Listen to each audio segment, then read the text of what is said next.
Hello, everybody, and welcome to You'll Probably Agree. Today, I have my friend and film collaborator, John Davies from Cinema Obscura. John and I, we play, as you're probably seeing if you're watching this on YouTube right now, we play the Clone Wars on Star Wars Battlefront 2 a lot. And Battlefront 2, ironically, is something that it didn't start out so well, but over time, it actually became something that is a high quality game. Unfortunately, it didn't get its second chance like Star Wars The Clone Wars did, which began in a movie in 2008, the first film that wasn't released by 20th Century Fox when they owned the rights to Star Wars or Disney bought it, but actually released by Warner Brothers Studio. And the movie came out August 15th, 2008, and then later on October 3rd, 2008, was the very well-regarded Clone Wars television series. So, having said that, what did you were kind of a big fan of the Clone Wars, I remember, and you were telling me to go see it, and then a friend of mine who's a former fellow critic, he told me to go see it, and then I finally checked out the show. And I had to admit, in the beginning of the show, like the first season, I'm like, I really don't get the big deal behind this. It's just a bunch of robots shooting at clones, and exactly what I thought it was. But then, like halfway through the second season, the show gets really good when you get introduced to Mandalore and sort of the whole backdrop behind that. You find out about the Darksaber and all these things you would see in the Mandalorian, and it really kind of expands the Star Wars universe in a way that the expanded universe used to do, but now this is sort of like the new canon. So how were you introduced, and how did you get into the Clone Wars television series? Well, hey, Mike, thank you again for having me on the show. I really appreciate it. Start Yeah. there. Thank you so much. Yeah, anytime. Well, yeah, dude, oh man, I've been a Star Wars fan since day one. I was pretty much born and raised on it. 77, I was 3 years old. The first film came out, and I just fell in love. And I have the backstory of the backstory fill in with the Clone Wars TV series is, I don't know, it was kind of awesome because, like you were saying, it just like it fills in the gaps and gives you a lot of the lore that you were just left to wondering after the movies, and especially after the prequels. Like, we're not even going to get started with that, Yeah. But it fills in a lot of the gaps, and lets you know that these characters are like solid human beings, or a race other than human, whatever it may be. But they're all like fully fleshed out. The writers did a really good job making them full characters, and it's just. Oh man, thank you, Dave Filoni. Like, seriously. Yeah. I mean, Dave Filoni had a lot on his plate because, like, when you think about the first Clone Wars movie, I mean, it was something I saw for the first time like 2 days ago because I watched the entire television series, which was a lot of TV. So much fun. Yeah, like that's God. Each season is about like 22 episodes, and then like the last two seasons was maybe 13 episodes for one season, and then the final season was 12 episodes. Yeah, but that was like condensed in a bit, but yeah, it was about like 100 episodes I watched. There's a lot of material, and there's a lot of material you can just pass over, but there's little bits and pieces in there that build these characters up. Ahsoka especially, like, oh my goodness, yeah. that poor creature, seriously. Yes. Oh man, that poor Twi'lek. Yes. Mm-hmm. It's interesting. She was introduced in the movie, and she's kind of introduced in the middle of a battle, or right before a battle, and Obi-Wan says to Anakin, "This is going to be your new Padawan." And Anakin's going, "I don't want a Padawan," but he ends up taking her in, and they kind of establish a connection for the movie a little too quickly. But in the show, that connection shows. Because the great thing about Ahsoka is the way they wrote her character was she was calm, patient, and empathetic like a Jedi, but she didn't get angry like Anakin did. And she was also but like Anakin, she also was sort of for lack of better terms, a rebel, where she would kind of go her own way, make her own decisions, and really kind of put her own walk on the line when she doesn't have to and get results. And that's why her and Anakin sort of got along so well. Yeah. And she was. Yeah, and I think. Go ahead. I was saying, I want to say like one of the most important things about the Ahsoka character is that she's a kid when we're introduced to her. You know, she's a teenager. She's a child, and people forget that Star Wars is for kids. Yes. You know, like all of it. Like I'm 45 years old and I'm in love with the series, but it's not for me anymore. You know what I mean? And they have Ahsoka there, and they have her like breathe life back into the series. Like, oh yeah, that's right. You know, it's for kids, and the generation of children or kids that grew up with this, I mean, in my mind, they're like the luckiest that possibly could have been. Like seriously, they got the luckiest draw of the gambit, man. Seriously. Well, the great thing about it is I think Ahsoka was a much better female character to look up to other than Rey, where Rey was meant to kind of bring in a different demographic and bring little girls into Star Wars, you know, where otherwise it was just sort of a sandbox for boys to play in. The problem was, though, is that with Rey, there wasn't much to her character other than she didn't know who her parents were and she was sad about it. Yeah. Otherwise, she was sort of a Mary Sue, where she knew every single Force thing right off the bat before even having any training, before even becoming a Jedi. And there was no real obstacles for her to tackle. She just sort of coasted along in those movies. She was just sad about her parents, that's it. Like she was like the thing with Luke Skywalker that made him dynamic was in the first film, his aunt and uncle were killed, and then he wound up in the middle of the universe, and he blew up the Death Star and all that. And then in the second film, he finds out that Darth Vader's his father, spoiler alert. And and that he gets his hand chopped off, and he gets dragged through the muck. And the thing that was great about Ahsoka and the Clone Wars, without giving too much away before we go into spoilers, is that much like Anakin, she sees sort of the hypocrisy of the Jedi. She sees through all of it. Yeah. she without, I mean, I don't want to get into spoilers yet, but she just does not take anything from anybody. She sees through it. You know, she doubts Yoda, which is amazing. Nobody doubts Yoda, and she does it. Yeah. And she even kind of unlike Anakin, where he would get mad and irrational and emotional, she would stay calm when she would be upset and figure her way out of the situation. But yeah, she would be able to tell off Yoda or anyone else, even Mace Windu, who's just an enormous prick. Yeah. And I think in a sense they are like a mirror image of the same character, just one has a filter and the other one doesn't. Yes, exactly. One of them decides to think about what they're going to do first, and the other one just goes ahead and does stuff. Yes. And Ahsoka benefits from thinking through stuff, Yeah. I mean, Anakin obviously gets away with stuff because he's Anakin and that's what he does, but oh man, if that kid could think through some things before he just jumps in, holy smokes. Anakin had so much potential, and the wonderful thing about the Clone Wars is that they did what George Lucas lacked in his screenwriting, which is they made these characters relatable. You actually like Anakin Skywalker in this series, where in the movies he was just kind of this whiny teenager that we all know. Yeah, exactly. And then go ahead. After his complete arc in the Clone Wars, you can see why he was so angry in Revenge of the Sith. When they didn't give him a seat, he's like, "Are you guys kidding me? I went through all of this. Yeah. And you're just gonna deny me? The hell with you. Ahsoka was right." Yeah. And he turns his back in a pretty epic way. Yes. On the Jedi Order. In an incredible way, yes. I think we all know what happens to Anakin. That's not much of a spoiler. 30-year-old spoiler. I think we're okay to talk about that. Yeah.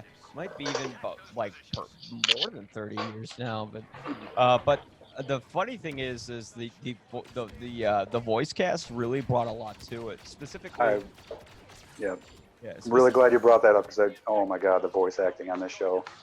Yeah. Kenobi is unreal. Oh my James gosh. Arnold Taylor, holy smokes, that dude. And you wouldn't expect him to voice Obi-Wan Kenobi if you watch the behind-the-scenes stuff, because he's like this dorky white guy from, just a well, dude, not a yeah. white guy, but he's some American guy. Yeah. You know, he sounds like he's from like middle America nowhere. If I were to pull up his profile, I could see where he's from.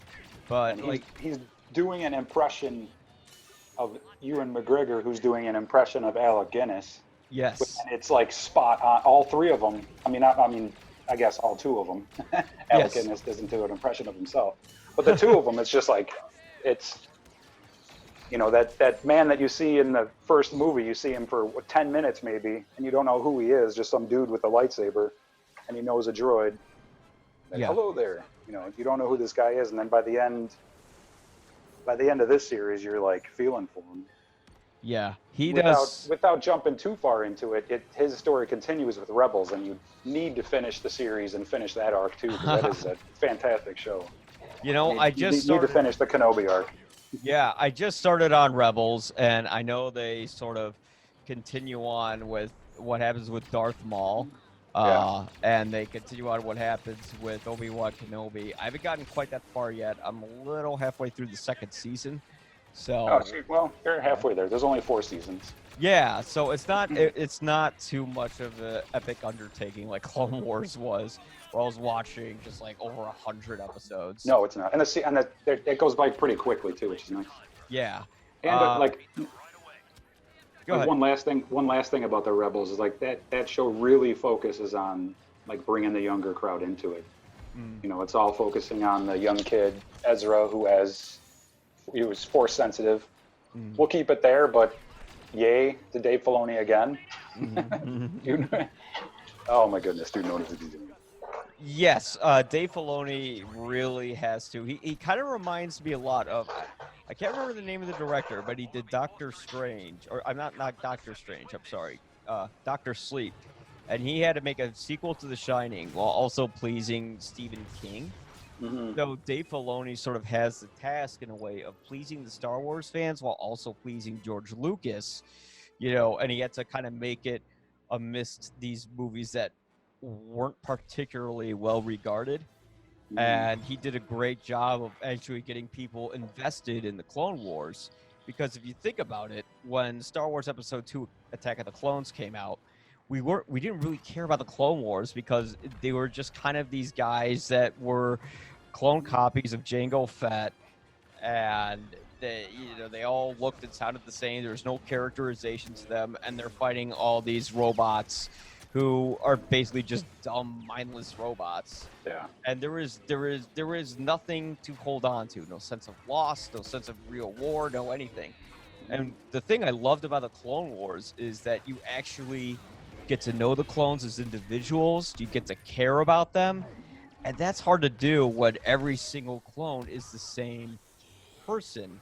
And the great thing that they did was the guy who voiced the clone troopers, is that D. Bradley Baker who voiced him, I believe? Yeah, I believe so. I'm getting my triple name actors mixed up. D. Bradley Baker and James Arnold Taylor mixed up here. D. Bradley, Clone Troopers, every single one of them. Yeah. I guess from my research, he recorded every voice separately and gave each one of them a different inflection. So he would write down a particular adjective for each one. So he would sound a bit younger for one of them and a bit older for others. And, you know, he'd make one sound like a bully, one like a grunt. And they really seem like these clones got along really well. And especially when you get to the final season that takes place during the events of Episode 3. Yeah.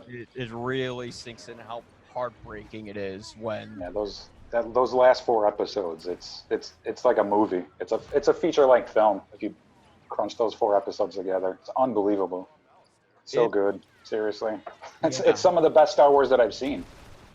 Honestly, it really. This show and The Mandalorian are just nailing it. Absolutely nailing it. Yeah, that's David, Go I ahead. never thought I would have had to say this, but it's that like they're saving Star Wars from itself. They You know, are. if it was just the 9 movies that are out there, we would have been done. You know, like who cares? Yeah. Honestly, Th- you know, it, that's a they gave it a shot with 7, 8, 9. They really did, but it just isn't what.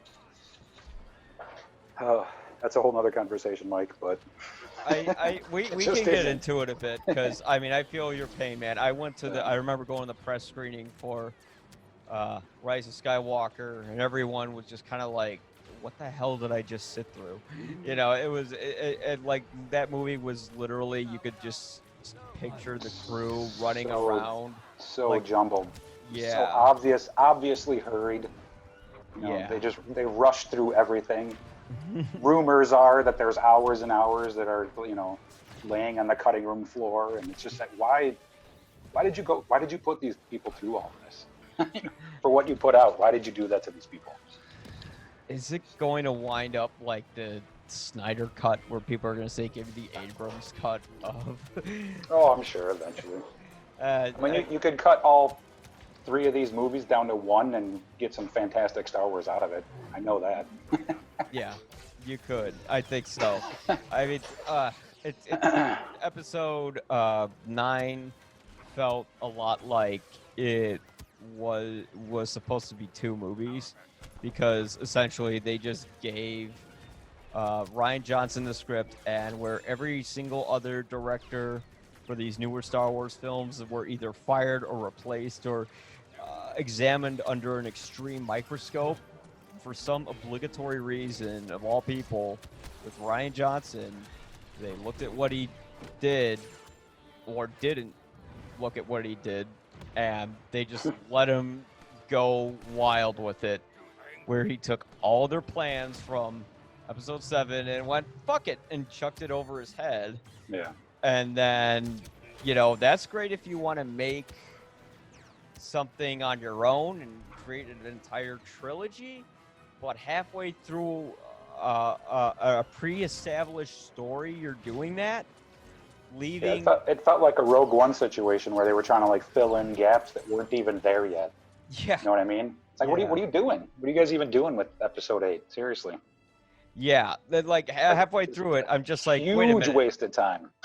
It was an enormous waste of time, and all my critic friends disagree with me on it, but a lot of them have ended up starting to slowly agree with me, because they realize I wasn't just some guy going on the internet being like, it wasn't the movie I wanted and I'm mad. You know, essentially what it was is they took, I guess Ryan Johnson wanted to open up the doors for future filmmakers to do whatever they wanted with the next Star Wars film, but it was supposed to be the last film. And there was really nowhere to go with it because there was a pre-established plan. Well, not with J.J. Abrams so much, but at least they were hoping someone would establish something. And I'm going to guess once the movie came out, everyone kind of panicked and went, oh shit, we got to fix it. What are we going to do? And then they just sort of slapped together episode 9. But to your point on the television series, it's saving Star Wars because television is a writer's medium. And here they're allowing the writers to do their jobs. So they're able to create these arcs and these characters and bring a personality to Anakin where he's not just a whiny teenager, but you actually see that his brashness, his decision making, his independence really kind of makes him this noble Jedi that it does see through a lot of the other Jedi's bullshit, and he gets results.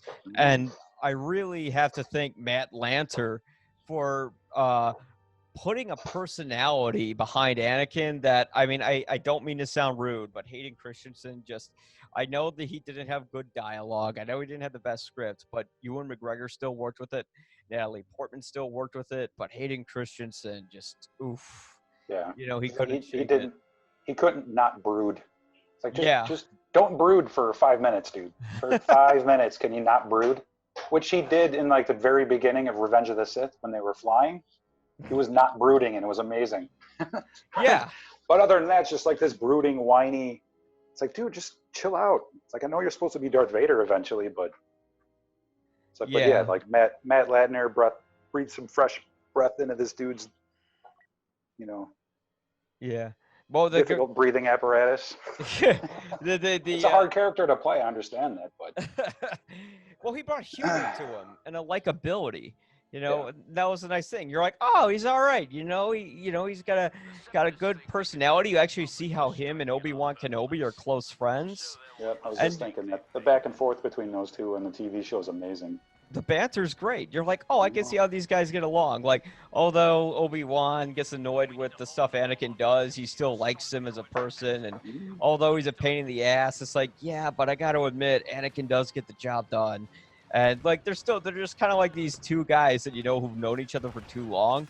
So they just know each other's like faults to a T. And it's beautiful to see that. Unlike the movies where Anakin's like, Obi-Wan, why won't you let me in? It's like, shut up. But and that's also thanks to much of the writing staff of that show, who really brought a lot to it. If I were to look up, that's the movie. Fuck that. I had that on my computer. If I were to bring up the writing staff on this show, I don't think Filoni wrote all of it, but there was a lot of people who did write it. Wow, yeah. There's a lot of writing. Great. Yeah, you got like close to like 30 writers on here or something like that, maybe more. But those guys really brought a lot to the table because they had the time to. So like, because the thing was with the Clone Wars, you had potential to do something with it. It's just that someone needed to. If George Lucas had a different screenwriter behind the prequels, we might have had a different story. Something a little more dynamic. I just wish he would have stuck with his original plan. I mean, seriously. I know everybody hates the Jar Jar theory, but I do kind of like it. We're on a tangent, so I'm running with it. But I honestly think that Phantom Menace set him up to be like the anti-Yoda or whatever type situation. When you watch it closely, there's clues. When he goes home to his underwater planet or his underwater city, everybody's like walking away from him and they're scared of him. Like, why are they scared of Jar Jar? The setup was there, and then Luke, he like freaks out from the audience backlash, and he's like, oh, you know what? No, we'll just go ahead and create Dooku out of thin air and Grievous out of thin air. And I mean, going back and looking at it, if you look at the droids and you look at Jar Jar, think about what the armor would be that Jar Jar would wear. Looks very similar to what the armor or what the droids look like, right? The standard battle droid, which is what Grievous was. So that armor that Grievous was should have been Jar Jar's armor. And I know I'm on a tangent. I'm sorry. That's okay. But it's like my idea for what could have been if he would have stuck to his story would have been like, it would have been fantastic, man, seriously. Yeah, I mean, I'm not sure that's quite the case. No, it's not. But yeah, I'm not sure if he really is a Sith Lord. But that would be an interesting angle. Like, there is a theory on it. You should definitely go and check it out. And if you watch the first movie with that in the back of your mind, you're like, oh, he's like dodging tanks and like he doesn't even get grazed in the first battle. Yeah. And the fact that he sent emergency powers to the Supreme Chancellor. Yeah. He's a lot closer to Palpatine than you think. So yeah. He is in Anakin's ear from day one, putting doubt in little Anakin's ear. And it's just watch that first one closely with that in mind. Like, watch the little theory thing on YouTube or whatever. Episode 1? Rewatch episode 1. Yeah. It's painful to watch that movie, but if you watch it with that in mind and just be like, yeah, how's he doing this? Why are the people afraid of him when he goes back home? That makes no sense. They're not afraid of the Jedi. There's no reason for them to be afraid of the Jedi. I think I know what shot you're talking about. It's when he goes back to Gunga. Is that the name of their city? Yeah. And he goes through the bubble, and everyone's like, Jar Jar's back. Oh my God, Jar Jar. Yeah. They're scared to death of him. Yeah. Seriously. If you watch closely, they're scared to death of him. Yeah. I think maybe he just wanted to make him goofy and all those people kind of go. Like, he's literally based on Goofy from Disney. Like George Lucas has said that. It's mostly my theory, and I ran with it. But Oh my goodness. I'd say What a story 2 and 3 would have been if he would have actually stuck with what I think would have been his. Yeah. We could all theorize what it could have been. I mean, I could have theorized that I gave him the idea for the original title for the film because when I was 12 or 11, when the movie was announced, I wrote a hand letter to George Lucas and sent it through the mail. This is before email and all this. And on that letter, I told George Lucas, you should call this movie Star Wars Episode 1 The Beginning. And then when I watched the documentary called The Beginning, The Making of Episode 1, when they're showing the dailies of the rough cut for the first time, it says on the screen, Star Wars Episode 1 The Beginning. So maybe he got an idea for me. That 12-year-old kid sent that letter, you know? Never know. Yeah, but it would be interesting if, you know, Jar Jar, if there was a scene where he's going, Misa, Yusa, and then he goes, this is my real voice. This is how I sound. And then, yeah, because people think he's like, Misa, but then he's just like, no, this is what I really sound. And then he, like, peels off the skin, and he looks completely different. Well, you just put the armor on him, yeah. and he sounds totally different, kind of like a Vader effect. Yeah. Just like, oh, that's a totally different character, and I'm scared. Yeah, and it would throw off the audience. People would be like, he's not this silly guy. Oh, shit. Yeah, totally. Like he's an anti-Yoda. Like he was designed to throw you off guard. Yeah. But where Jar Jar was goofy, Yoda was also goofy, except Jar Jar was tall and stupid. And Yoda, yeah, because it's like when Yoda is playing with a flashlight with R2, and he's like, you know. And yeah, you thought he was a goofball. I mean, he's just a Muppet when you first see him. You don't know what the hell he is. I mean, I could tell right away when I was watching it, like, oh, that guy's putting on an act. But yeah, but I'd say that going back to the TV series, it actually does make you care about these things that otherwise you wouldn't give two shits about the movies, because there was a personality to each of these characters. I guess one, and it fills in some glaring plot holes that I didn't realize, and we can get into spoiler territory here, but I didn't realize until, episode 3, these clone troopers are fighting with these Jedi for years, right? And then they just get the word to kill them, and they do? Like, were they double agents the whole time? And if they were, why would I care if I'm watching this show if I know they're going to betray him anyways? And that's what Star Wars does. They just do stuff and don't explain it, and then let you try and figure it out, and then. But yeah, we do get like an amazing story on why Order 66 happened. Yes, and it's fantastic. And that was in the 5th season before the 6th, or I'm sorry, the 6th season before the 7th. And they get into that they were programmed to. It's kind of like a triggering mechanism for. I don't know if you've ever seen the Manchurian Candidate. But it's like when they would call the main character on the phone, and they would say to him, they would call Ray Shaw, and they'd say, why don't you play a game of solitaire? And when they would say that, something would click in his brain, and he'd take out the deck of cards, and he'd wait for instructions on who to kill. And that was the same thing. It's like a brainwashing technique. Yeah, they kind of put it in this brainwashing technique, where they'd say execute Order 66 and instantly, forget the Jedi, let's kill them. And you actually grow attached to these soldiers, in particular Rex, who, he's this guy who is your typical soldier. He loves his fellow brothers in arms. He'd do anything for them. And they really kind of get into what happens with him in the final episode of that show. And also in Star Wars Rebels, I did get to see what happens with Rex. Okay, you made it that far, nice. Yeah. So, and that's pretty interesting. I wasn't gonna say anything, but yeah. No. It's really nice. It's really nice to see him and the boys. Honestly. Yes. You kind of be like, oh, there's the guys, Yep. And that's the thing. You actually care about these guys. In the movies, they didn't establish anything about them. Yeah, and that like another thing where the movies fail is like, it's like, okay, you have the original trilogy, came out in '77 or whatever, and then you have the Clone Wars, it's the prequel to that, and then you have the sequels that just now came out, but there's very little that connects them to each other. You know what I mean? There's like 2 characters or whatever that are there's a couple of droids and a Wookiee, yeah, but there's very little that connects it all together. And these, like the Clone Wars and Rebels and Mandalorian, it's all tying everything in together, which is finally, oh man, it's 2020, but it's like, Yeah. it's like, thank you, like Dave Filoni, thank you again. Thank you for doing George Lucas's job for him. Yeah, Yeah. saving again. I'll say it again. It's like saving Star Wars from itself. Yeah. That's what these shows are doing. Do you think they're gonna do that with the sequel trilogy now? Do you think because I know they have Star Wars Resistance, but I haven't seen it, so I don't know if it's doing that currently.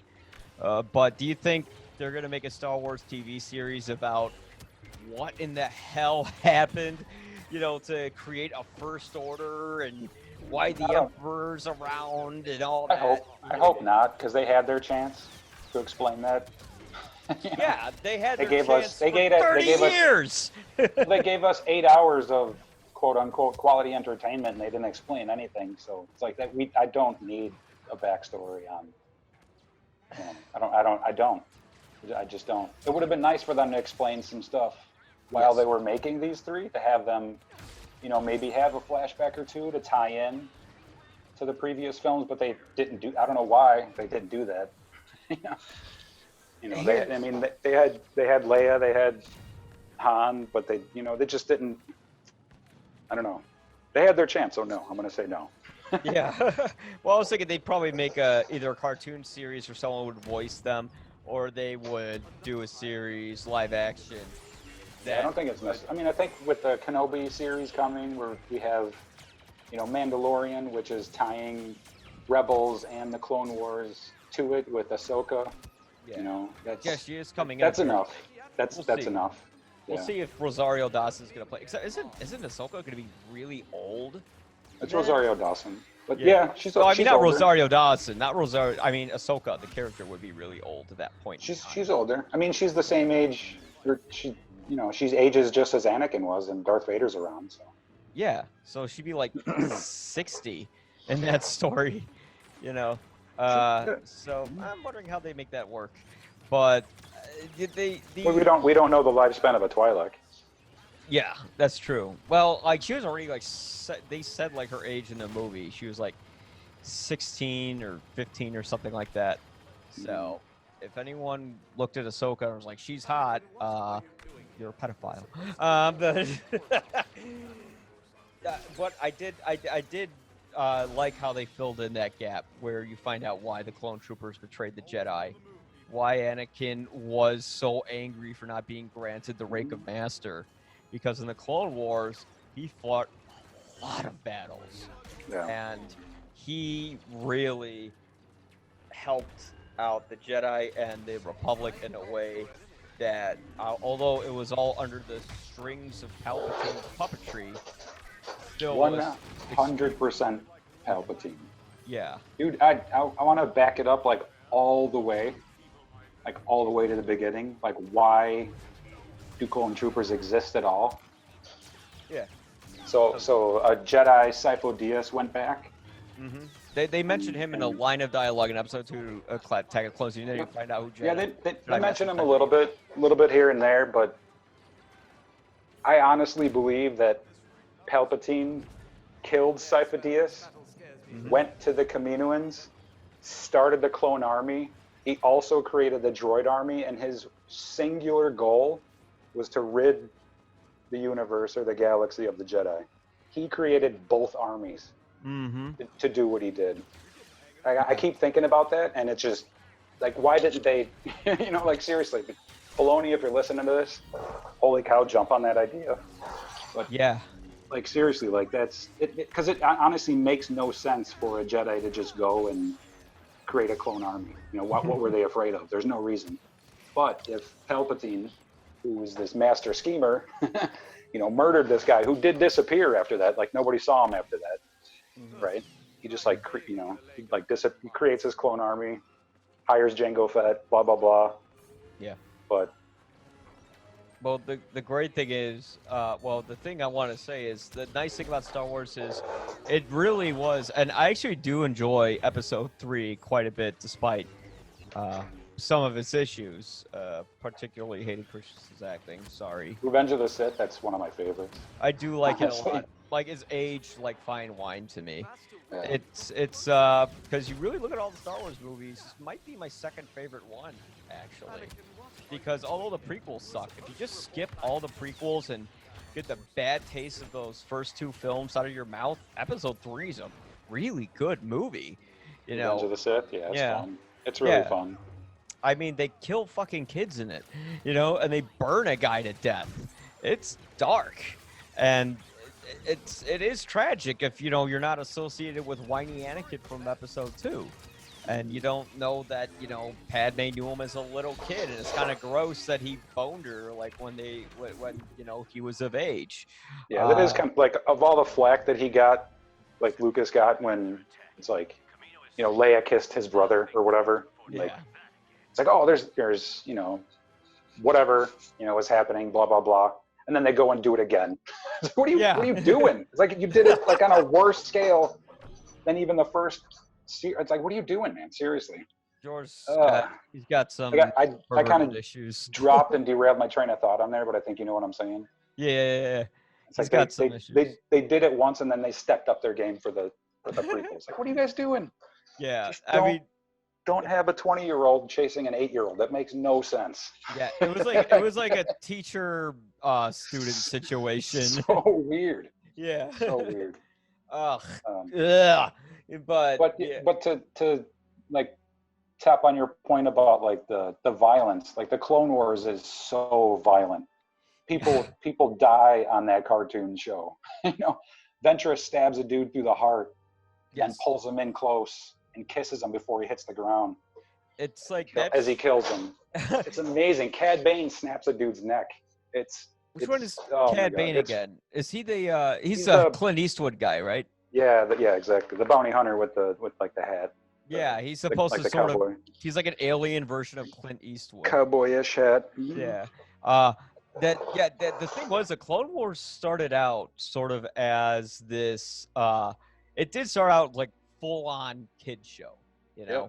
Like it's like the first season, honestly, you could skip. Yeah, Like they were nothing just doing fucking missions to happens. save this planet and to rid this planet of the Empire, and that's pretty much where it is. Yeah. Or It the was, Separatists. yeah. And, you know, once it gets going, they're like, oh yeah, you know what? Let's dive into this lore. You know, let's flesh out these characters. Let's Mhm. you know, let's fill in these gaps like we've been saying. And they, oh my goodness, Yeah. It's 7 seasons into it, they nail it. Yeah, it's really an exemplification as to why television is a writer's medium, because you can establish things and go through a lot of wasted time in television, where with film you have to condense everything, and you just can't get into stuff like you could with a book. Yeah. And I know people are actually talking about they want to see a 4-hour cut of Revenge of the Sith. I don't really know if you'd want to. I bet in that 4-hour cut, there's a lot of details that would be pretty dull. I But mean, there's a couple of scenes that I wouldn't mind seeing, but for the Yeah. most part, it's, you know, it's like Rey working on building her lightsaber. Who cares? I do want to see Kylo Ren in the cave lose to Darth Vader. I want to see that happen, but yeah. Oh, I was for the talking about most part- Revenge of the Sith. Like, oh, Revenge of the Sith. Yeah, Yeah. I would love to see that. I there's a thought, yeah, 4-hour cut. And there are some scenes I would like to see from there that they showed in the deleted scenes, one of which you actually see Yoda land on Dagobah. And Rick McCallum, the producer behind the scenes, was saying he was like begging George Lucas to put it in. And George Lucas said, I just want to follow the story of Anakin and his children. So I Yeah. understand George's viewpoint, but it would have been great to see that little scene of Yoda landing. And there's also a scene where they're talking to a young Mon Mothma with Padme, and they're establishing sort of the Rebel Alliance yeah. already before the formulation of the Empire. And there's like a super fun scene where Anakin is speaking droid to the droids. Yeah, he's saying, It's- I think it it's- means up. I it's think it means so down. It's ridiculous. Like he speaks and uses the droid, like the droid language comes out of his mouth. It makes no sense. I know exactly. They Yes. they filmed that, and it's part of it, and I could do without that. That's why I don't want the 4-hour cut. I think the 4 I wouldn't mind seeing, like, there's some extra, like, Jedi deaths I wouldn't mind seeing, but yeah, for the most part, I'm good with the, what is it, 2.5 hours or whatever it is. I'm good. Yeah. I think the 4-hour cut would just be a lot of that droid scene and just like pointless crap, you know. So Pretty much, yeah. that. I mean, and the Clone Wars. God, if that was a movie, I'll say one major flaw with the Clone Wars is there are a ton of episodes that are just filler. Yeah. You know, just a lot of episodes that are meaningless and have nothing to do with the lore. Oh, it's a like, TV show. You kind of have to do that. Exactly. So I get it. It's fun. Like, it's good to turn on, waste like 22 minutes on, go, okay, cool, you know. But then Plus, there's in like those, like, quote unquote throwaway episodes, there's usually like 1 or 2 lines that is huge and impactful. If you miss it, then you really don't know what's happening. What was one of those lines? I'm trying to think. I don't have any idea off the top of my head. But you know, that's just how TV shows do it. It's like they'll bury like a little nugget of awesomeness in a crappy episode. You're like, oh wait, I missed something. Like, yeah, you have to go back and watch, you know, the episode that you skipped because it was dumb. Yeah. Well, I wouldn't say the episodes are. I wouldn't qualify any of the episodes as crappy. No. No, I meant like other, like TV shows in general. Yeah. Just like episodes that are still like, there's an episode of Breaking Bad where the whole episode is just like Walter and Jesse chasing around a fly, and that's like the whole fucking episode. And there's how many episodes did they waste on what's her face's? When she was like a kleptomaniac. Who cares? Who? I don't even remember. Yeah, exactly. Yeah, so like, yeah, exactly. Because a lot of the Clone Wars, there's a lot of episodes where it's just droids shooting at clones and nothing really happens. It's just stop the bad guy from doing the bad guy thing, and then that's it. You know. You could literally skip the first 6 seasons and just jump on season 7 and you'd be fine. Seriously, oh wow, you would be fine. Well, you'd miss a lot of really important information, and I think, absolutely, but you'd be entertained. Absolutely, yes. and you'd get a lot of questions answered, and yeah, like the last 4 episodes of season 7 are just incredible. Yeah, and I love what they did with the score with it, because usually they use this very generic sort of symphonic score with the show, which, you know, just kind of but they kind of had this odd Blade Runner-esque sort of who's the guy who did the first Blade Runner music? I can't remember his name, but it was like Viscalis or something, like some Greek guy. It was like Vangelis. Yeah, Vangelis or something like that. Yeah. And it sort of sounded a little bit like that, where it captured the darkness that was laying underneath what was happening in the events of Revenge of the Sith. While you see from Ahsoka's perspective what's going on, you know, while Anakin's going on his massacre, how you see things from her end. And that was Kevin Kiner, Kiner, who did the music. And I think he did the finale. And he couldn't really use himself to his full potential. He just kind of had to use like generic scores because they're on a low budget. But in those last 2 episodes, they got to use John Williams' score. They got to use the track Anakin's Betrayal, you know, which is the Order 66 song. And they used some of that Blade Runner-esque music, and it's just so wonderful. God, I love it. It's some of the best Star Wars, like you said, that I've ever seen. It really sinks in the tragedy of Anakin Skywalker as you see from another perspective, from someone who loved and cared for him. Just the shock of what happened to him, because when we see him in the Clone Wars, he's this guy who cracks a lot of jokes and he's smiling, and yeah, he does get angry and short with people, but boy, like when Ahsoka was going through her little trials and tribulations with the Jedi, Anakin went so far out of his way to help her, you know. Yeah, and he saved her ass. He saved her from a very glum future, You know, a very dark one where there wasn't much. She was gonna be locked up for the rest of her life. Okay, I'll just he saved her from imprisonment, and you know, it's kind of like when you get to know someone, and then there's this whole other side to them that you knew nothing about. Like if you're friends with someone for years, and then you found out like that person like fucking killed his whole family. That's kind of how it felt with the finale of the Clone Wars. Where you're like, oh, Anakin's such a good guy. Oh my god, he fucking murdered all these Jedi? And he, what the hell? Oh, you know, and you feel for him. You know, you feel for him and you feel for her. And it really makes it sink in. It makes the emotion sink in far more than any of the scenes in Revenge of the Sith, you know, where even the most crucial emotional scene was undercut by that ridiculous long no. Yeah. Well, even prior to that, when he's choking Padme, it's like it just wasn't there. You know what I mean, like that scene just didn't have what it should have had. I don't know how to explain it. You know, it seemed like she was acting when she was choking, and she can clearly be like, "I'm choking," you know, like it, and then he just dropped her. She's like, it was so acted out that you're just like, oof. It took but, you I mean, out of it. And like you were saying, like Hayden Christensen just dropped the ball acting wise. It just wasn't.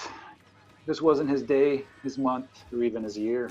Well, it wasn't his career after that. No one really. I guess I read in the IMDb research for Clone Wars, and this could be just made up by some guy, but I guess Hayden Christensen wanted to reprise his role for the television show, but they went with Matt Lanter instead.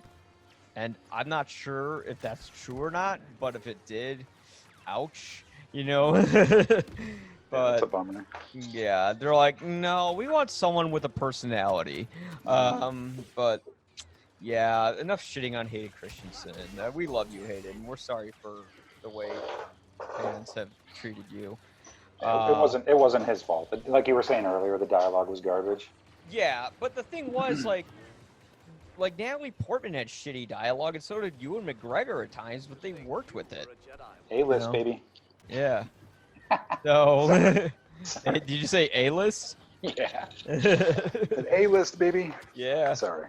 My apologies. Sorry, Hayden. You're not on that list anymore. All right, no.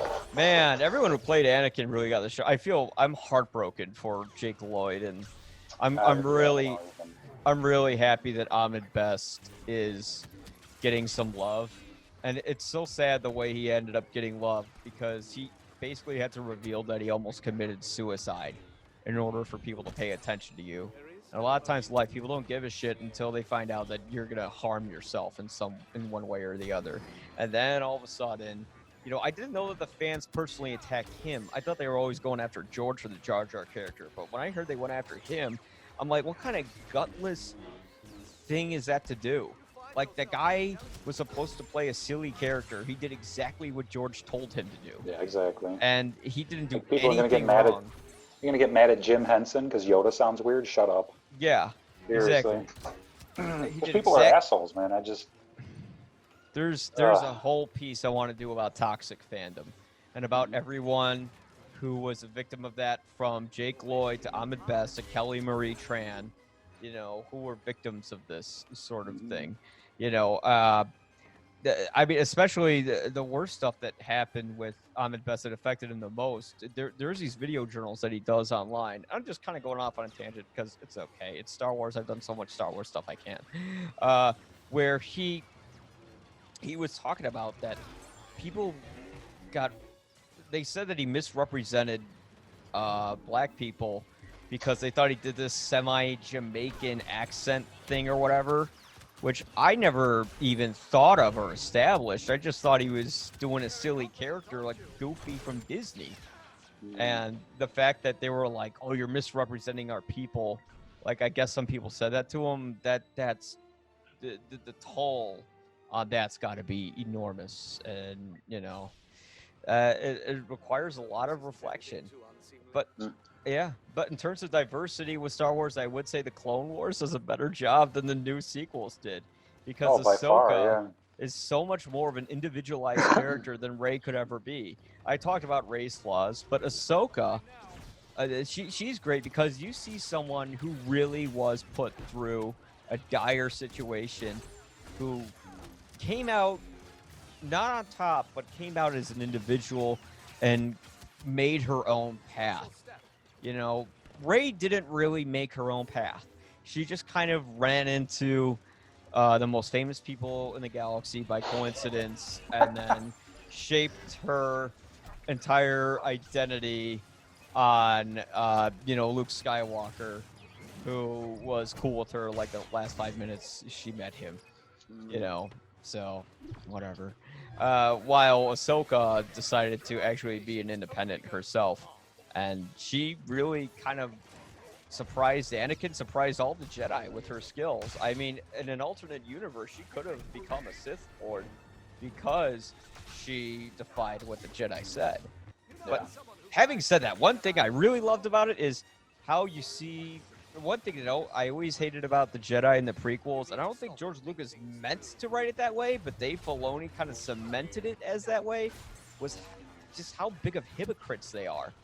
Huge, yeah. Yeah. You can't have a personal relationship. You can't have friends. You can't have a lover. You can't have children. You're basically supposed to be a monk. And on top of all of that, you have to follow everything that they do, everything that they say, and they're supposed to be keepers of the peace, but yet all they do is fight and kill and use their swords as weapons. And Ahsoka called them out on that. Like, how are you guys supposed to be keepers of this peace when all I've ever done was be a soldier? Yeah, and I don't know who said it, but somebody said it one time, and it really rings true to me. But if you look at the entire series and every character in there, look at Yoda, look at him closely. Yeah. He is the most dangerous. He was so complacent. He was just like, yeah, we know what's going on. We know everything. We're smart. We know what's going to happen. The rule of two, which, let's get to that. The Sith rule of two was BS. There's always a master and an apprentice. Yeah, which is not true. And they stuck to that. They were like, no, there's always one, and there's an apprentice. You guys are wrong on so many levels. And Ahsoka saw through it, Anakin saw through it, and both of them decided to go with that information in different directions. Yeah. But it's like, oh my God, the hypocrisy of the Jedi Order. It's like, come on, you guys. They did a great. It was great where they made you see things in Star Wars that you didn't really see before. They really what was the thing that infuriated you the most about the Jedi? Makes me mad about the Jedi? Yeah, because I felt like Anakin when I'm watching that show. Like, fuck these guys.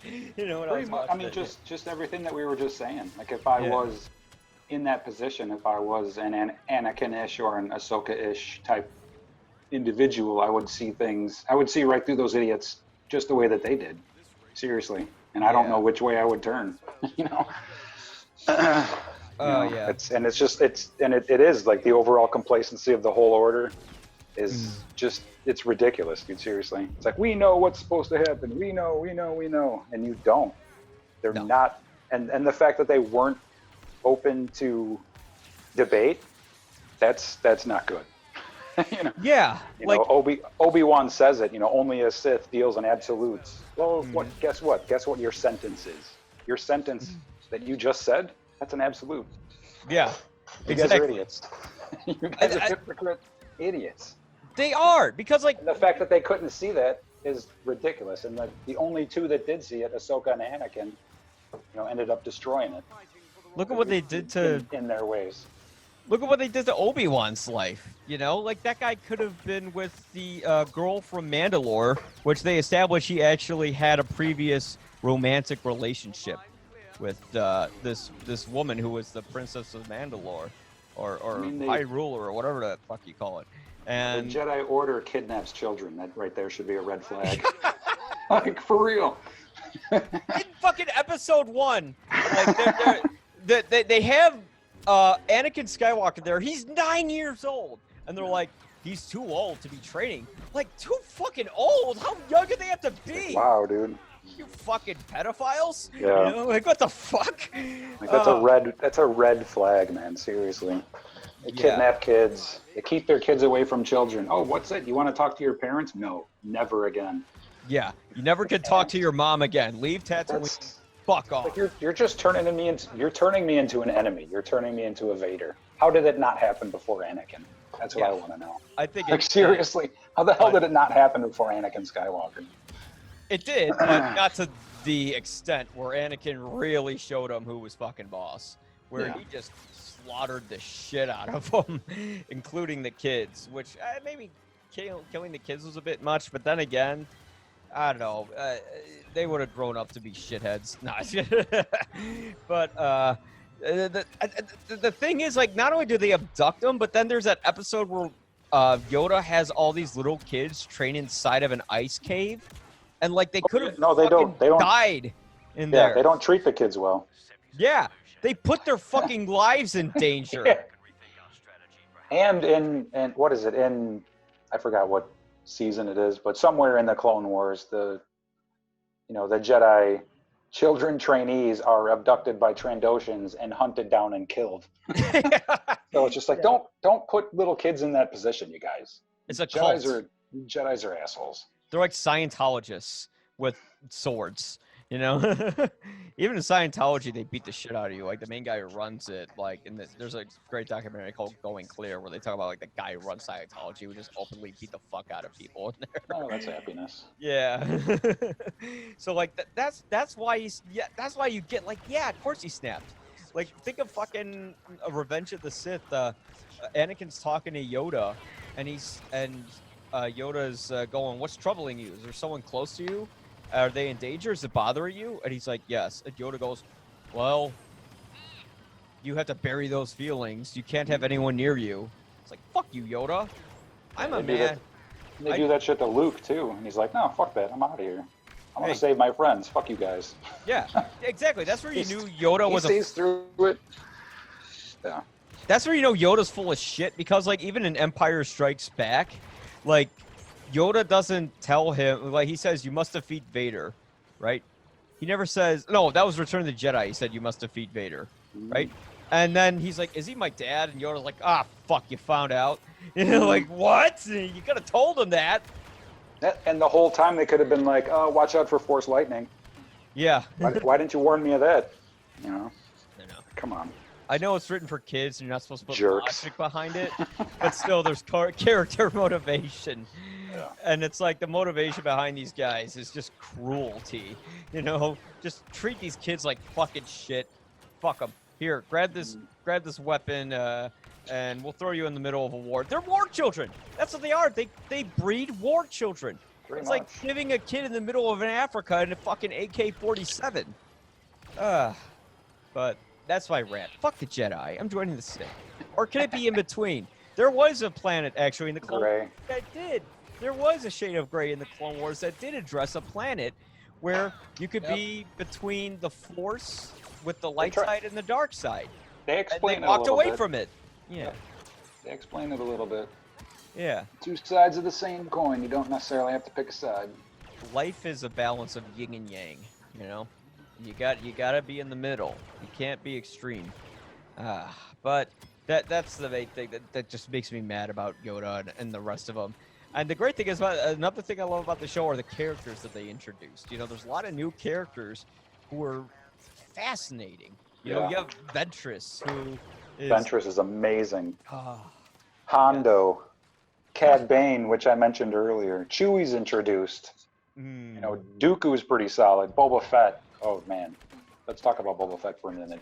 Okay, yes. Let's talk about Boba. So, he was just... Finally. Yeah. Oh, go ahead. No, go ahead. You're onto something. I like it. I was just going to say, like, finally we get to see, like, who this person is.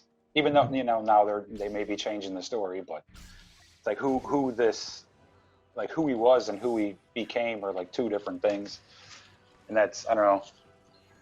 It's just nice that we got to see a little bit of a backstory on. We didn't see much. It's only like 2 seasons, I think. We didn't see much, but yeah, we got to see him grow up a little bit. what we got to see because all we knew about Boba Fett in Attack of the Clones was that his dad was the dude that they made all the clones off of because of fan service, and his dad got his head chopped off by Mace Windu, you know, and then he's just holding like his helmet and he's sad, but then that's it. And here you actually see Boba Fett as like a little kid taking charge over adults, saying, "I want to go and kill Mace Windu because he killed my dad, and I want to kill the Jedi." And you actually see him even as a little kid be this little badass, and you could see how it shapes him into the survivor that he is. And like they said with Mandalorian, I think they're bringing Boba Fett back because you know, infamously they killed Boba Fett in the Sarlacc pit through like this visual gag because they didn't know he'd be so popular. Yeah, there's another ball dropped by the recent sequels. Where was Seriously? Where did they show? Well, I just think they could have incorporated him into the new story. Oh, in the sequels? Somehow. Well, Yeah. he'd be really old as Boba. He'd be like really Yeah, but can I tell you what my idea would have been? old. Clones himself? No, it would have been, kind of. It would have been, you know, Palpatine learns where he is, Yeah. rescues him, throws him in a bacta tank, and then he's just like the base for the Palpatine clones. Oh, So yeah. he's like, because he's, you know, he's an original clone, but he's an unaltered clone, But right? He doesn't have like the super soldier shit going on. He doesn't grow up super fast. Yeah. So he's like an actual clone of Jango Fett. Yeah. That would have been perfect cloning material for Palpatine's reemergence or whatever. And that's, I don't know, just another ball that they dropped. Well, Me being a 35-year-long Star Wars fan, it's just like, oh yeah, you know what? I would have thought about that. well, what I'm wondering is, like, but how could Palpatine? So Palpatine's clone would make a clone of Boba Fett to make other clones of him who's already a clone. No, I would say like almost immediately after Jedi, Yeah. Palpatine hears that Boba Fett is like in the Sarlacc pit. He's like, But oh he's- shit, no, but he was- let's go get him. He was So incinerated. What? But he was incinerated. Palpatine? No, I think he survived. I'm good with that. I'm fine with that idea. That one's a little much. It's like even worse than like, you know, Leia flying around in space, seeing an elderly woman fly around like Mary Poppins. You know. I don't know, man, because like Maul got chopped in half. Yes. He survived. Yes, that's he was fine. Yes. Luke got thrown off of a cliff or whatever, you know, at Bespin. He survived. You know, it's like everybody that you don't see die survives. Mace Windu survived. Boba Fett survived. Yeah. You know what I mean? It's like if you don't see them die, Yoda gets tossed around by Emperor Palpatine continually. Although he's like 850. Yeah. Yeah, he falls stories. Like he falls hundreds and hundreds of feet in Revenge of the Sith, and he's fine. So it's like, unless I see these people die, they're fine. Yeah, I mean, I don't know. Do you think, well, what they could have done, you know, what they could do is, it sounds ridiculous. They could show, like, when Palpatine's falling, if he, like, he does the Mary Poppins thing. Yeah, exactly. Yeah, he force He pushes just, himself into a ship and flies out of there. Yeah, he just, like, pushes himself into a vent, and, you know, he's, like, cool. He's, like, a little electrocuted again, but he's been through that before. Yeah, I don't... It's so ridiculous the way people survive in Star Wars.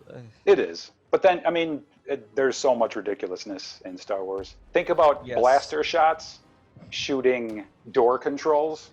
It's either going to lock it completely, open it forever, keep it from opening forever, or something else. Or there's sound in space. Yeah. Or... Like it's like you shoot some door controls in Star Wars, and like random stuff's going to happen, but it's going to be what you want to happen. Or there's like whatever. Just if you shoot the controls. Yeah. Or like whatever. That's like every movie go to. Shoot the controls, the door's open. Yeah, you know, it's like I can't get it open. Stand aside. Bang. Open. That's the thing with Star Wars, though. Like it either opens, yeah, or closes, or locks it, or unlocks it. It's like just depending on the situation. It's like just shoot it. It'll work. It'll work out. Just shoot the thing. Yeah. Who cares? Like, don't think about it. Move on. It's ridiculous. I mean, there's so much ridiculous. I mean, if you listen to scientists talk about Star Wars, they hate it because it's complete magic. Oh and yeah, it's magic. That's Yeah. exactly what it is. I mean, lightsabers could. I read what would a lightsaber be like in real life, and they said you have to get the science exactly right. And if two lightsabers collided, like everything around that area, I think even the planet would just explode. So yeah. I do say with the characters, the new characters are amazing. And they kind of made a new character out of Darth Maul. Speaking of characters who survived, because if anyone's seen Solo, which a lot of people haven't, but I think everyone knows by now, Darth Maul makes an appearance in the Han Solo movie. Yep. And if you've seen the Clone Wars, you understand why he's there. At the time, I didn't see the Clone Wars, and I'm like, how the fuck is Darth Maul alive? And when you find out, his arc is almost better than Ahsoka's, honestly. Like you get why he's pissed off. Everything that he does is amazing. Seriously, he's amazing because I mean, George Lucas wrote this fucking. It's like he pulled the same bullshit he did with. I know he didn't write, he did partially write Return of the Jedi. And I don't know if it was his decision or not to kill off Boba Fett. It was the same thing with Darth Maul, where it's like, hey, here's this awesome character that everyone's gonna love. Let's kill him immediately. Yeah. So then Dave Filoni's like, how can we bring him back? And he's fine. Yeah. Spider legs. Yeah. So like, spoilers. I mean, what I'm wondering is like, so Darth Maul falls a gazillion feet down into that shaft. I don't know how his skull and all his bones didn't immediately shatter, and he just looked like a smashed watermelon. But whatever, the Force, they can write something in there where he like force gravitates himself towards the bottom, and I guess he just was eating bugs for years, and he like attached his fucked up spider body to him. He gets thrown onto a trash planet where like his brother finds him, and he just used his anger for years, wanting to get back at Kenobi, to sort of create his own sort of massacre. And it's a great arc. You could see how, because Darth Maul, when you see him in episode 1, he's kind of this quiet, subdued villain. Yeah, he's got 2 lines in that movie. Yeah. Seriously.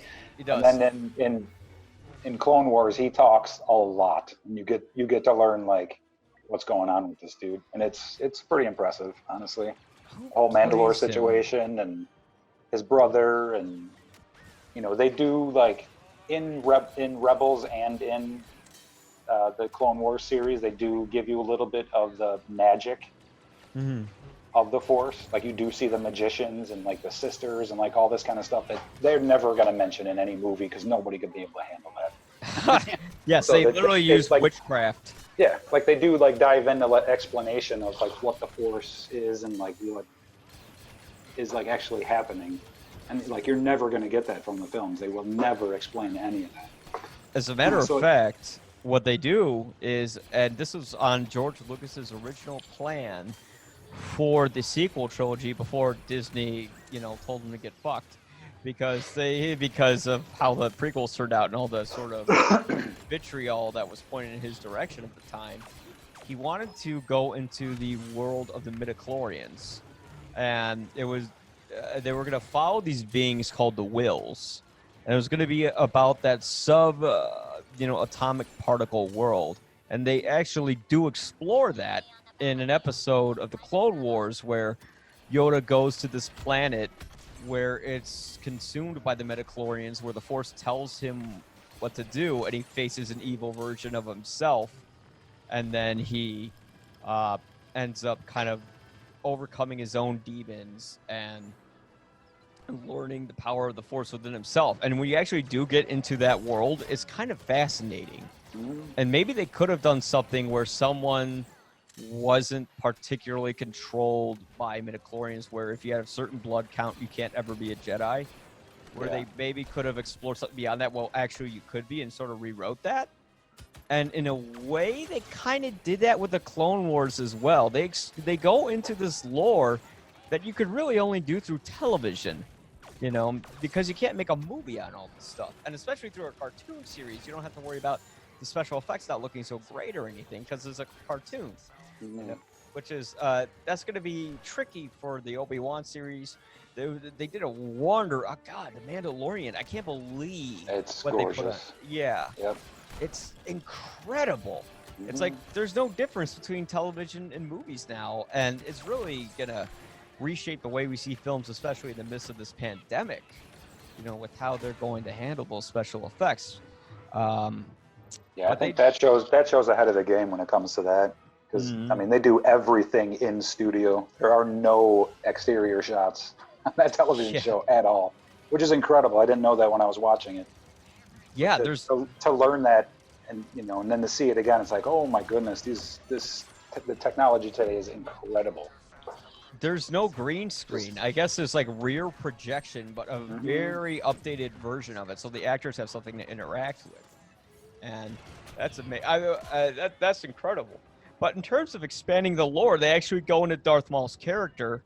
He's played wonderfully by Sam Witwer, who's like this dude's like sexy in real life. Like he's ripped and he's like a good looking. Oh my God! I just clicked. He's from Glenview. He's from Glenview, Illinois.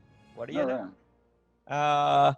And yeah, he does a great job with. If you see, and he's a huge Star Wars fan. He's like the biggest nerd. If you see him in interviews about it, he really brings a lot to Maul, where he kind of channels like, what would someone be like if they were trapped inside of a garbage planet, for 12 years, living off of insects, where the seething in hate. Yeah, just seething in hate, and he really brings that forward. And the Darth Maul we know in the show is very different from the movie. I mean, not only because he talks more, but because he's completely imbalanced emotionally. He just he murders children just to get Obi-Wan's attention so he could kill him. I mean, that show went from a kid's show to being a very violent television series. Oh, it's brutal. Yeah, because it's brutal. Yeah, not in terms of blood, but in terms of content. Just death in general. Yeah, I mean, you see it in this show, which is great. Not a lot of cartoons will show you death. This one does. It's fantastic. Love it. Thank you. You can't dodge at a certain point with Star Wars because the whole thing's revolved around war. Yeah, exactly. You can only sugarcoat it for so long until it's like, all right, we can't have everyone just making jokes and getting along here and shooting robots. Like we actually gotta chop some heads off and have some casualties, And they do kill off some main characters in this show too. Where I remember I was watching one episode. I don't want to say who the character is, but I remember they killed him or her off. And before that happened, I'm like, man, wouldn't it be great if this character died right now? And then it did. And I was like, yes, now we have stakes. We have something happen, Right. And it's something you don't see a lot in movies. Everyone miraculously survives. Although in the Avengers film, Endgame, people die, and that's what made that movie so good. And it wasn't a cheap death. But Sam Witwer really puts a lot to that character. Just that anger. I did see the Kenobi clip from Rebels on YouTube. Where he's man. Kenobi, I'm so mad at him. Kenobi! Yeah. Just wait, dude. Just wait. Oh, my goodness. Yeah, I'm excited. They really bring an arc to Darth Maul. He could play him in live. Did he play him in the live action version of him in Solo? Because his face. I think so. I think he did. I know. I'm pretty sure he was the voice. I'll have to look that up. Yeah, I think it might have. Yeah, I think they gave him the whole shebang. I think the makeup, everything, because he does look a little bit like him. But it's amazing his arc, and I would love to see a Darth Maul show, which would be incredible. There's a lot you could do with television that you could do with Star Wars that you cannot do with the movies. And I think, as you were saying, I was going to ask, but what do you think the future for Star Wars holds, especially now that movie theaters have a very questionable future? I know AMC is reopening, but it's going to be short-lived, I think. I have a lot of hope with these shows, honestly. Yeah. Like the Mandalorian proved that they know what they're doing. The writers are dedicated. The material, obviously, Star Wars material is solid and it's going to look cool, but the way that they wrap the story around it and bring things from these cartoons into real live action is amazing. You know, like we Yeah. saw the dark saber. We're gonna see Ahsoka. You know, it's like we're gonna see tie-ins to just make it all make sense. You know, which again, like the movies barely did. You know, they barely tie into each other. The three trilogies as individual trilogies barely connect to each other. Yeah. And that's, you know, these TV shows, the three that we have now and the handful that are coming, I think. I don't know, man, I'm hopeful. I really am. I am too. I think they're gonna fill in a lot of gaps, and they could. I mean, although they did rush Episode 9 through the door, they were lucky to rush it in the year before we got slammed with this huge pandemic. It's as if Star Wars. It's just as if Disney had the intel from the White House, since Disney controls everything. Yeah. They're like, oh shit, the world, like everyone's gonna be locked inside. People won't buy movie tickets. Get this film out. But I would like to, you know, I was wondering though, because there was a lot of controversy about it. Disney essentially took all the expanded universe and tossed it in the garbage and said it's no longer canon. What are your thoughts on these television series now being sort of the official canon? I mean, I'm okay with it. Honestly, if they're going to give us the quality that they're giving us right now, like the Mandalorian, if that's going to be what is canon from now on going forward, I'm fine with that. Especially if they're going to be pulling in, you know, fantastic characters from Rebels and the Clone Wars, and, you know, even going back to the prequels, the original series, and then the sequels. They're going to be pulling from all of that, and I don't know. I'm for it. I'm for it. I'm actually for it too, because I'm excited about it. from a writing perspective, it's like, how could you really go through all that expanded universe stuff and forget to miss details, and that it would screw up whatever you wrote and contradict it and all that, you know? With Disney making the canon, they actually they make it easier for filmmakers to follow what's already been pre-established. And And that being said, it still is Star Wars. So if there are stories that are non-canon, I'm fine with that too. No, go nuts. You want to make your own Star Wars movie and have it outside of the known Star Wars universe? Go ahead. Yeah. Why not? yeah, you can make fan films still. And I mean, that's sort of what all the expanded universe stuff is. And honestly, I never even knew the term canon until like they used it in 2014 when they announced the new Star Wars films. I always just thought of all that expanded universe stuff as like fan fiction. You know, I didn't know that it was actually part of the actual story or was considered that. It mostly was fan fiction if you look at it, because Yeah. you know, the dude that came up, the creator of the series, didn't write most of it. So Yeah. just like it literally just came out of thin air, and which is totally fine. You know, some of my favorite stories are non-canon. There's a book, Tales of the Bounty Hunters, that does I think it's 5 stories of the bounty hunters that are on the deck of the was it the Executioner in Empire Strikes Back. Yeah. You know, it's 5 fleshed out stories about those 5 bounty hunters, Boba Fett included, and they're all fantastic stories. Canon or not canon, I don't care. They're good stories. Yeah. You know what I mean? Absolutely. So like, they're out there, they exist, and it's fine. But yeah, the future of it, the Kenobi series, the Mandalorian series, whatever's going to come next, you know, I'm good with it. Yeah, I'm excited to see I'm really excited for Kenobi. I think people wanted to see that for a while. And Ewan McGregor did a fantastic job. I don't know if you know this, but Wedge, who is in the movies, he's actually his uncle in real life. Oh, really? Wow. Dennis Lofton, yeah. I probably said his name wrong, but you know, it's on his name's on the back of my Rogue Squadron 2 GameCube game. But he was his uncle. That's how he got the job. But I mean, McGregor did a phenomenal job with that role. I really can't think of anyone else who could have played him. And, No. Yeah. So I just no. It's only McGregor. That's it. Yeah, and he had to keep that a secret, that Obi-Wan show, for a really long time. Like I think 10 years or something like that. You know. So it's like, God, just imagine having that contract for so long. But I'm excited to see where they take these stories. I know, like, even Disney CEO doesn't take the canon stuff that seriously. They asked him, "What do you think of all this canon stuff?" And he says, "It's all made up, anyways." So it doesn't matter. I think Bob Iger said that.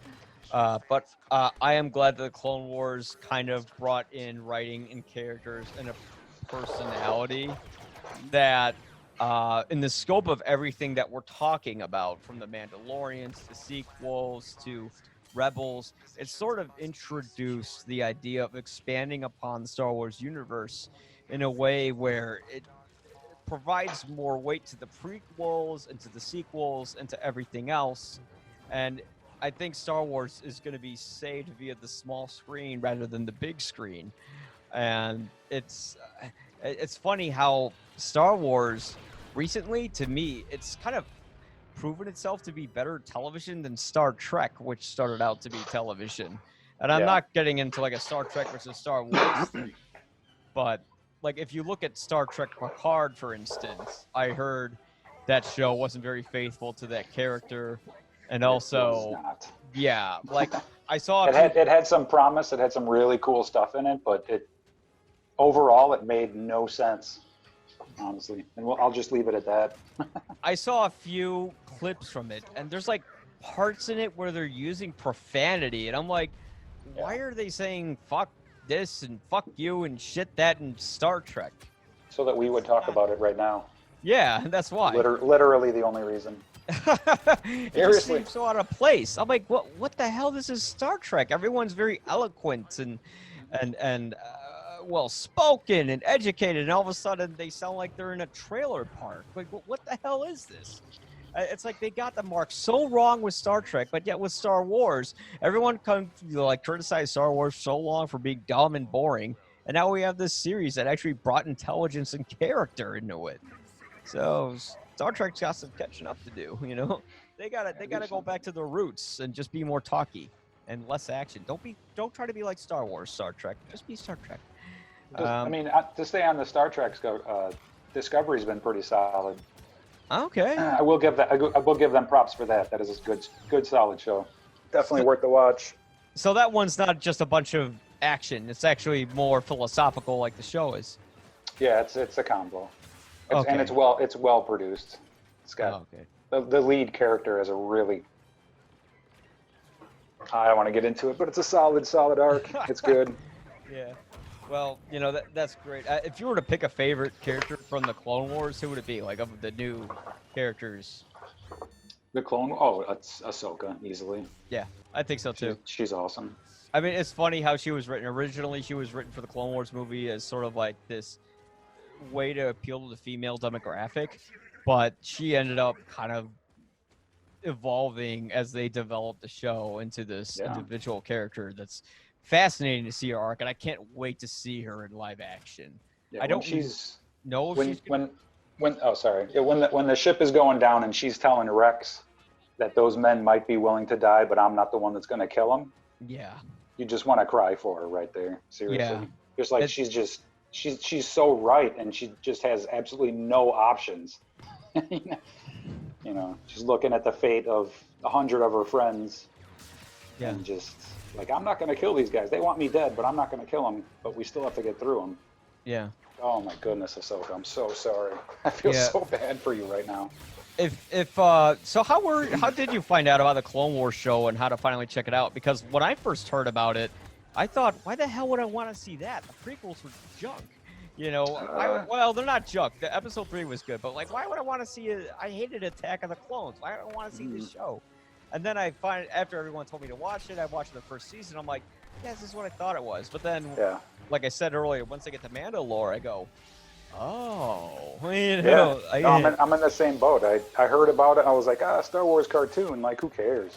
And then you're watching the first season. Luckily, I didn't catch it live. If I tried to watch this in 2009 or whenever the series started, I would have been like, I can't follow this. It's too much for me. But we live in the future, and I was able to stream season after season and really get into it. And Yeah, if you can power your way through the first season and a half, and get yourself to where it really starts picking up, the payoff is incredible. Like the last few seasons are amazing, and the last 4 episodes of the entire series are just, like I said earlier, the best Star Wars that might even be available.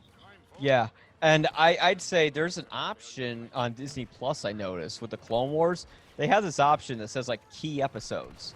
So they'll just show you, where to skip straight to the episode where you find out what happens to Darth Maul. You find out what happens to all the Mandalorians. You can just skip straight to those episodes, and I think Disney Plus will just show you where to go. So start doing it that way, and then go to the final season. That way you can skip whatever that 4-episode arc was in season 6, I believe, where it was just about the droids and this little frog who was only a map maker, and they found out he's just kind of a coward, and he ends up becoming friends with them, which you get within 10 minutes, but they've decided to stretch it out for 4 fucking episodes. Like, you can learn how to skip some of that, because there's a lot of fat to trim with the Clone Wars, I will say that. But if you could trim that fat, there's some great stuff, and you really care about these clones. One show I would love to see on that note is I would love to see why did the Empire drop the clones and replace them with these useless stormtroopers who couldn't even aim, because they just have a throwaway line in Rebels like, because anymore. Because the Clone War was over, the war with the droids was over, and all they had to do was push around people. And if you're arming an army to just push around civilians, you don't really need to outfit them as much. And I think Rex even says it I don't think you've gotten there yet, in Rebels. He's like, this Generation 1 armor is so much better than the Generation 2. It's like, because it was made to go up against droids that were actually, fighting en masse to kill you guys. And now, as stormtroopers, they're just cops. That's it. Yeah.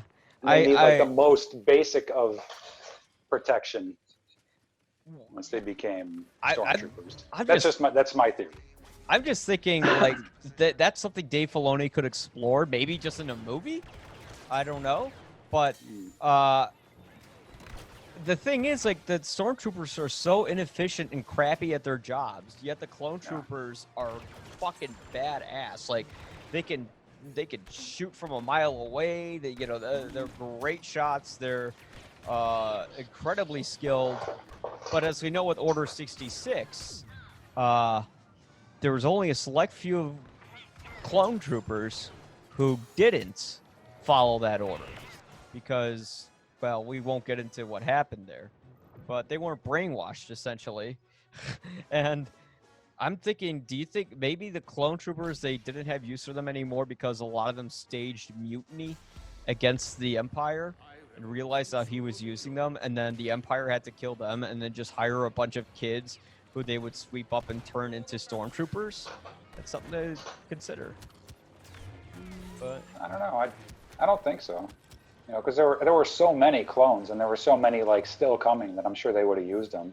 Yeah, because they could have made far more efficient soldiers than the stormtroopers. Yeah. Like, stormtroopers. But as far as like the stormtroopers in the original series and pretty much every series, continually missing force wielders, that's something that Star Wars dropped the ball on. Because we talked about this before, the clone army, the stormtrooper army, and the First Order army are all brutal massacres.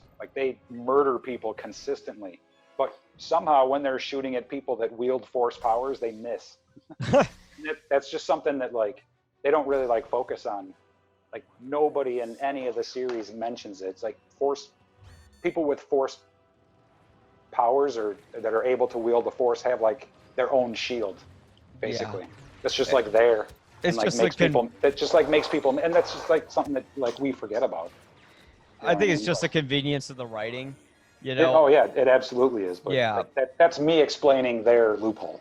Yeah, I'll say one ridiculous loophole in all the Clone Wars is there's so many times where Anakin or Obi-Wan would get captured, and it's why not just kill them when they're defenseless? Yeah. Just fucking kill them.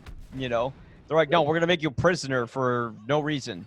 Yeah, Maul had Kenobi a couple times, and Yeah, he could have just chopped him up. He's like, no, I want you to torture. I want to torture you.